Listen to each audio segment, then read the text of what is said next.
우리가 무엇으로 찬양할고, 우리가 하나님을 찬양할 때 어떻게 찬양해야 되는지, 무엇으로 찬양해야 되는지, 누가 찬양해야 되는지 오늘 시편 150편이 우리에게 잘 말씀해 주고 있습니다.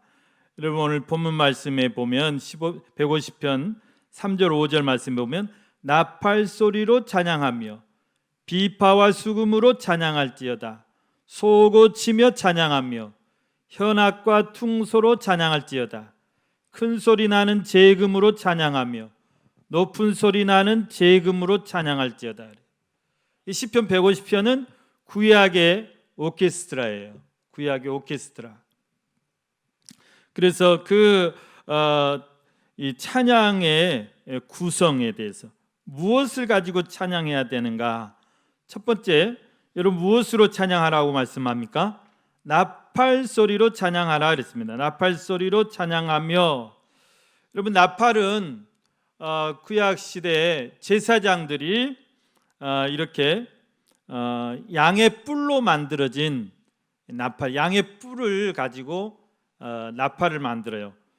이걸 양각 나팔, 양양자 뿔각자 양각 나팔이라고 그러는데, 이것을 아침 저녁으로, 그러니까 제사 지낼 때, 아침 제사 지낼 때, 저녁 제사 지낼 때 이 나팔을 불었어요, 제사장들이.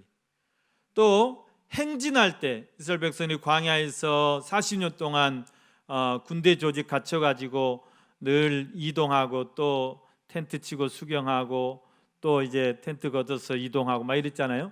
이동할 때나 또는 전쟁이 할 때, 싸울 때도 있잖아요. 적군이 쳐들어온다거나 그럴 때, 이 전쟁할 때 신호 나팔로도 이 나팔은 사용됐어요.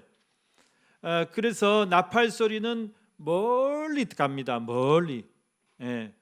뿌 하면 아주 이렇게 멀리 울려 퍼지는 게 있어요. 그래서 이것은 오늘날 이 오케스트라 안에서는 트럼펫, 또 트롬본 같은 그런 악기가 여기에 해당됩니다. 여러분 군악대들에게 군악대 할 때 특히 이런 악기들이 많죠. 트롬본, 막 이렇게 또 트럼펫 같은 거, 이런 거는 행진곡 같은 힘찬 곡을 연주할 때는 반드시 있어야 되는 거죠. 또 승전가, 막 개선 장군 승전하고 이기고 돌아오신 분들 환영할 때 막 쳐지면 안 되잖아요. 그러니까 나팔을 빵빵빵빵 불어주는 것입니다. 그래서 이 나팔은 꼭 필요한 것이었다. 그리고 비파와 수금으로 찬양하라 그랬습니다. 비파와 수금은 손으로 이렇게 튕겨서 또는 손으로 뜯어서 소리를 내는 그런 악기입니다. 현악기예요. 줄이 이렇게 맺어 있어요. 비파는 성경에 보면 10줄 비파, 줄이 10줄이에요. 우리 이게 비파가 이제 변형돼 가지고 오늘날 우리가 이게 치는 기타 같은 악기, 이게 이제 비파가 이 기타의 전신인데, 기타는 5줄이거든요. 그런데 6줄이죠. 기타가 6줄. 그런데 이 비파는 10줄이라고 그랬어요.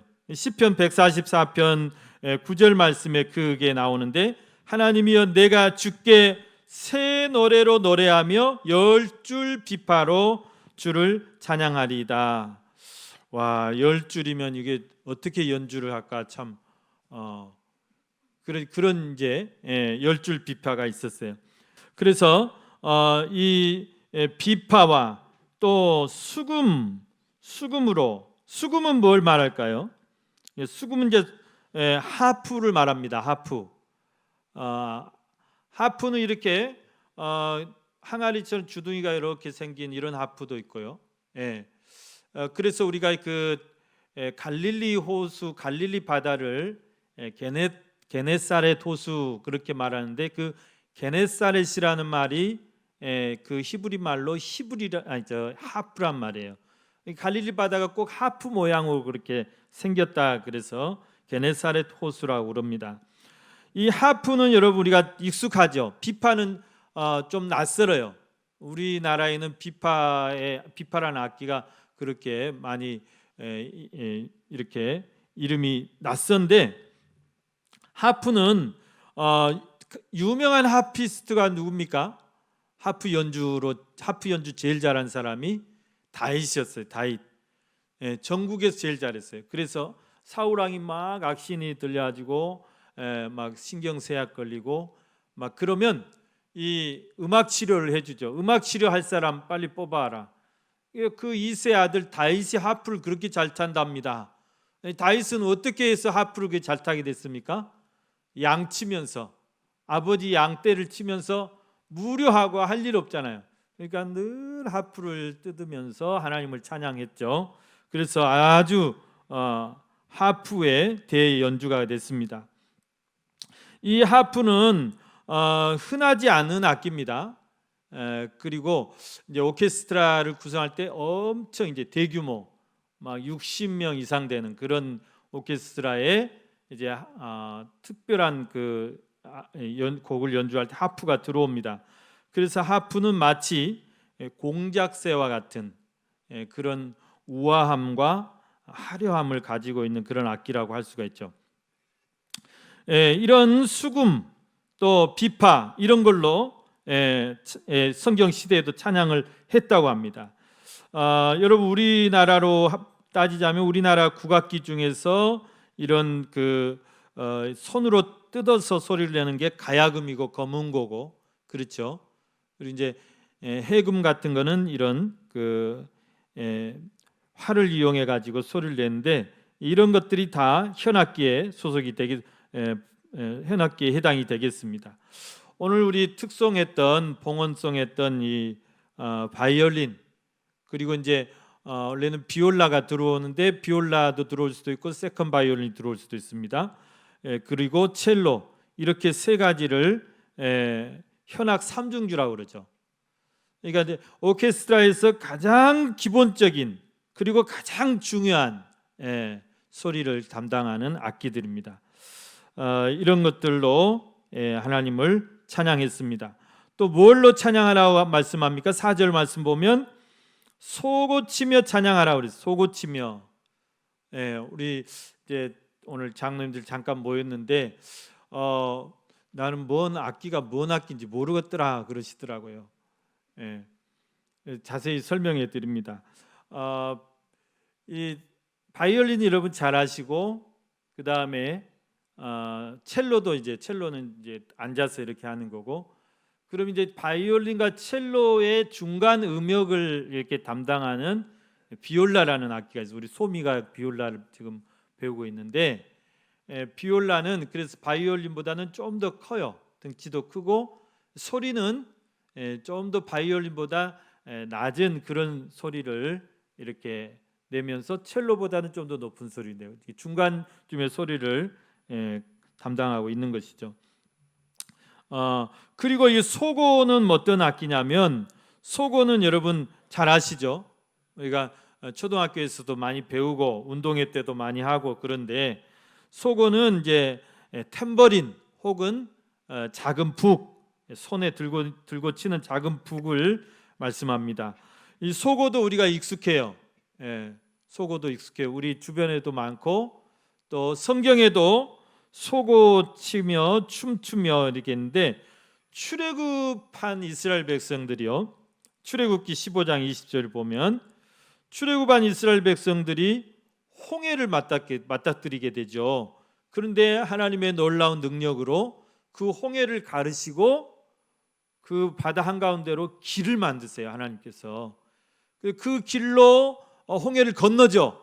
그런데 바로의 성난 군대들이 막 집어삼키듯이 쫓아오죠. 그런데 그 바로 군대는 어떻게 했어요? 하나님이 다 홍해에 수장시켜 버리죠. 그래서 아침에 눈을 떴는데 밤새 그렇게 하나님이 홍해 가르시고 동풍을 몰아가지고 이스라엘 백성 다 건너게 하시고, 그 다음에 이제 바로의 그 군대들은 다 수장시키고 눈을 떴는데 어때요? 홍해에 그 이집트 군인들의 시체가 막 둥둥 떠 있는 거예요. 그 놀라운 광경, 그 두려운 그 광경을 보고 거기 이스라엘 백성들 200만이나 넘는 이스라엘 백성들이 전체 다 하나님 앞에 찬양을 한 거예요. 그러니까 이런 찬양을 완전히 200만이나 되는 그 사람들이 떼창을 한 거예요. 떼창을. 그때 이 모세의 누님이 있어요. 미리암. 미리 다 안다 그래가지고 미리암 있어요.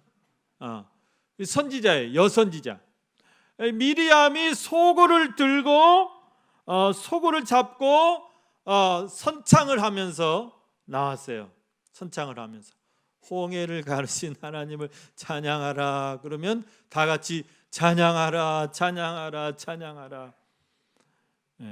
그리고 이게 미리암이 소고를 잡고 소고 치면서 이렇게 나올 때 그 여인들이 따라 나오면서 같이 소고를 치면서 춤추면서 찬양했다. 출애굽 15장 20절에 나와 있는 말씀입니다. 그래서 이렇게 소고 치면서 또 찬양을 했습니다.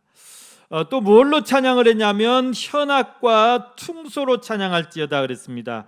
현악은 앞에 말씀드렸듯이 줄이 있어가지고 그걸 손으로 튕기든지 이런 그 깃털 같은 그런 활로 이렇게 문질러서 소리를 내든지 아무튼 줄을 이용해 가지고 이렇게 소리를 내는 악기를 다 현악기라고 그럽니다. 그 퉁소는 뭐겠습니까?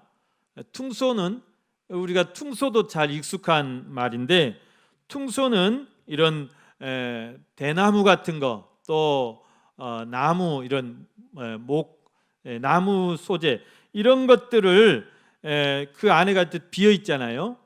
그거에다가 이렇게 구멍을 뚫어 가지고 그것을 이제 공기를 이렇게 입으로 불어 넣어서 소리를 내는 모든 관악기를 퉁소라고 그래요. 퉁소. 그래서 이제 나무로 만들 수도 있고 또 금관, 은이나 금 이런 걸로 만들 수 있는데 그래서 이제 목관악기, 금관악기 이렇게 분류를 합니다. 그래서 여러분 우리는 이제 퉁소하면 제일 친한 게 피리잖아요. 피리. 피리. 그래서 이것은 우리에게 제일 친숙한 악기죠. 대금, 소금, 뭐 피리 이런 것들을 다 이제 대나무로 만드는 그런 악기들이죠. 오케스트라에서는 어떤 것이 해당이 됩니까? 플룻이죠. 플룻. 그리고 오케스트라에 보면 저 뒤쪽에 앉아가지고 한 번씩 소뚜껑 꽝 부딪히는 사람들 있잖아요. 이게 심벌지죠. 이게 재금이에요. 그러니까 이런 꽹과리나 징이나 이런 소리들 어때요? 심벌지 이런 소리들은 너무 요란해요. 정말 어떻게 보면 시끄러운 소리가 나요. 그게 이제 높은 소리 나는 재금, 큰 소리 나는 재금이라고 그랬어요. 징 같은 것은 징 하면 얼마나 이렇게 멀리 막 울려 퍼지잖아요. 그리고 꽹과리는 또 얼마나 시끄럽습니까? 높은 소리가 나기 때문에 그래요. 그래서 여러분 고린도전서에서 사도 바울은 그렇습니다. 우리가 사랑이 없으면 예수 믿는다고 하면서도 또 기도 많이 한다고 하면서도 우리가 사랑이 없으면 시끄러운 그런 꽹과리 같아. 감동을 못 주고 그래서 우리는 그런 것을 신경을 많이 써요. 우리 교회가 예배 드릴 때 사람들이 막 소음으로 시끄러운 꽹과리 같이 그렇게 피해를 주면 안 되겠죠. 그리고 우리 기도할 때 우리 찬양 소리에 감동받게 해주세요. 우리 기도 소리에 감동받게 해주세요. 그렇게 우리가 해야 될 것입니다. 여러분 이렇게 무엇으로 하나님을 찬양해야 되냐면 모든 악기로 그랬어요. 모든 악기로 다 동원해서 정성을 다해서 하나님께 찬양해야 한다. 악기 중에 최고의 악기는 우리 목소리죠. 그래서 우리 호산나 찬양대 최고의 악기십니다. 오늘 최고의 악기로 하나님을 찬양한 거예요. 근데 이제 좀 긴장하셔야 돼요. 여기가 소리가 이제 좋으니까 연습도 더 많이 하셔야 되고 소리를 좀 더 키우셔야 되고 단원도 좀 더 모으시고 예. 악기 없을 때하고는 또 다르니까 밀리면 안 되겠죠. 마이크를 갖다 대겠대요. 악기마다 못하게 했어요. 못하게 했어. 호산나 기분 나쁘니까 못하게 했어요. 이걸로도 얼마나 충분해요. 너무 감사하고. 자, 무엇으로 찬양해야 될까? 그럼 누가 찬양해야 될까요? 누가 찬양해야 될까? 6절 말씀 보면 호흡이 있는 자마다 여호와를 찬양하라고 그랬어요. 호흡이 있는 자마다. 여러분, 왜 호흡이 있는 자마다 하나님을 찬양해야 됩니까? 여러분, 하나님이 우리에게 호흡을 주셨기 때문에. 호흡이라는 것은 생명이에요. 영원한 생명. 하나님께서 최초의 사람 아담을 창조하시고 아담의 코에다가 생기를 불어넣으셨다고 그랬어요. 이 하나님의 호흡이에요. 그래서 아담이 생명이 됐다. 영원한 생명이 됐다 그 말이에요. 여러분, 나에게 생명을 주신 하나님, 호흡을 불어넣어 주신 하나님, 영원한 생명을 주신 하나님, 그 하나님을 우리가 찬양하는 것은 마땅한 일이다. 그러면 마땅한 일이다. 나를 창조하시고 또 죄에 빠진 나를 구원해 주신 그 하나님의 은혜를 내가 찬양하는 것은 마땅한 일이라는 것이에요. 그것을 찬양하지 않는 것, 그 은혜를 망각하고 그 은혜를 알지 못하고 그 은혜를 잊어버리고 찬양하지 않는 것, 그거는 그냥 금수만도 못한 거예요. 안 그렇습니까? 우리 인생의 목적이 뭡니까? 영원토록 하나님을 기뻐하고 그를 즐거워하는 것이라고 그랬어요. 하나님이 내 생명의 주인이기 때문에, 하나님이 내게 생명 주신 분이기 때문에 그렇게 우리는 호흡이 있는 순간, 있는 동안, 우리가 이제 호흡이 끊어지면 한 천국 가면 그냥 영원히 그냥 하나님을 찬양할 것이니까 그거는 그냥 놔두고, 이 땅에서 내가 호흡이 있는 동안, 내가 숨을 쉬는 동안, 오늘 또 내가 하나님 숨쉬게 해주셔서 감사합니다. 오늘 또 24시간 또 연장시켜 주 감사합니다. 우리 늘 찬양해야 돼요.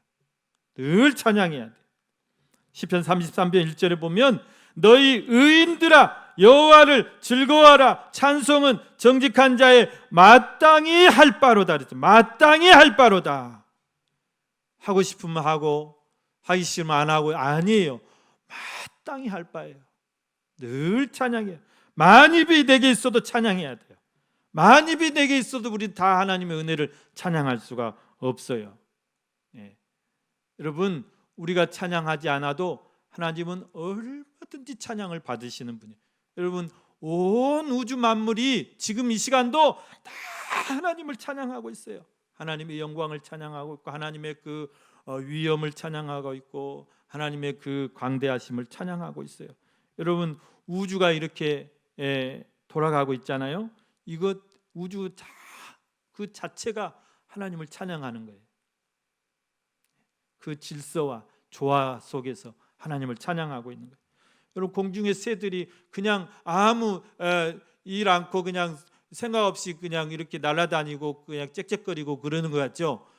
그것들은 다 하나님을 찬양하는 거예요. 새들이 지저귀는 것, 새들이 노래하는 것, 그거 다 하나님을 찬양하는 거예요. 여러분, 새소리 듣고 기분 나쁜 사람 있어요? 새소리 듣고 기분 나쁜 사람 있어요? 제가 전에 있던 그 교회에 교회 이렇게 담 너머에 이게 대나무 숲이 좀 이렇게 우거져 있어요. 그러면 막 참새들이 아침에 막 그 속에서 뭘 하는지 아주. 그러면 독을 하나 집어가지고 팍 던져요. 그럼 일단 후다닥 또 날아가. 또 있다 또. 그것들 다 하나님 찬양하고 있다고요. 아침에 하나님 찬양하는데 왜 돌 던지냐? 여러분, 들에 핀 꽃들이 그냥 피어 있는 거 아니에요. 아무도 봐주지도 않고 오지도 않고 그런 첩첩산중에 피어 있는 꽃도 하나님을 찬양하고 있는 거예요. 여러분, 들의 짐승들 서로 잡아먹고 서로 싸우고 아웅다웅하고 있는 것 같지만 그거 다 하나님을 찬양하고 있는 거다 그 말이에요. 하늘에 떠 있는 이 수많은 별들, 그 별들이 반짝이면서 쏟아내는 그 신비한 빛은 다 하나님의 위대하심을 찬양하는 것이다. 우리 인간들만 찬양 안 해요. 너희 의인들아, 정직한 자의 마땅한 바라세.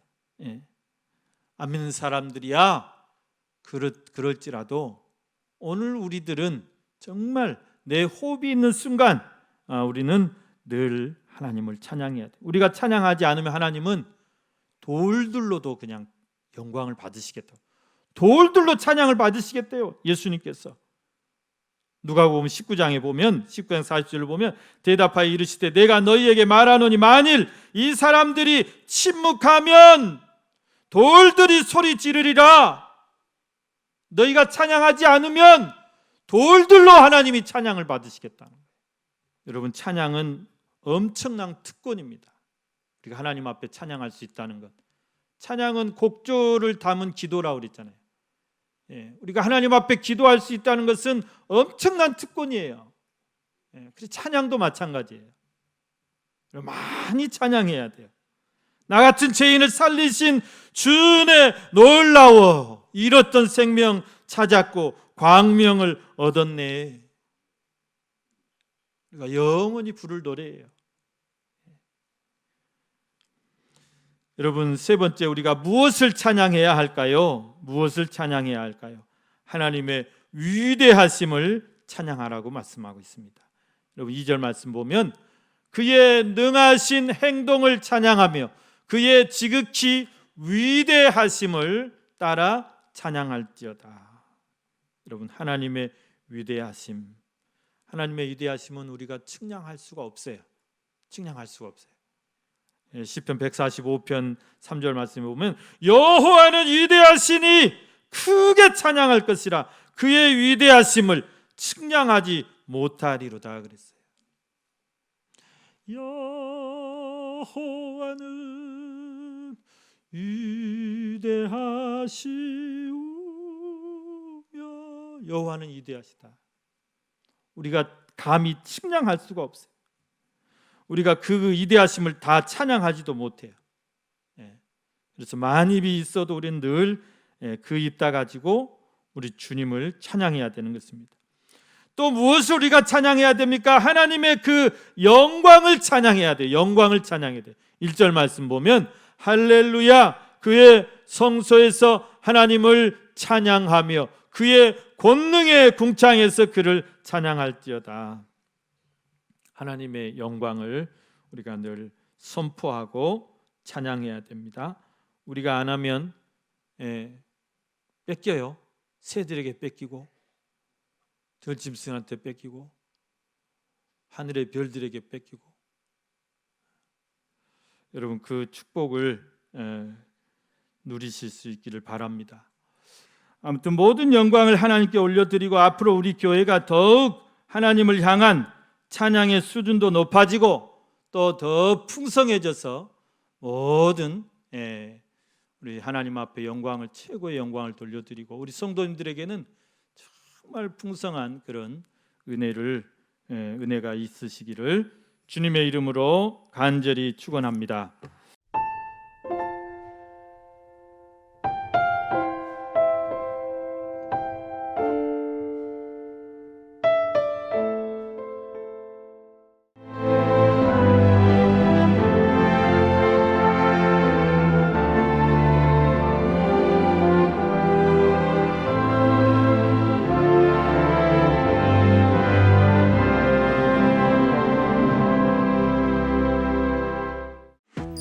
섬의 전신, 마음도 상쾌하다.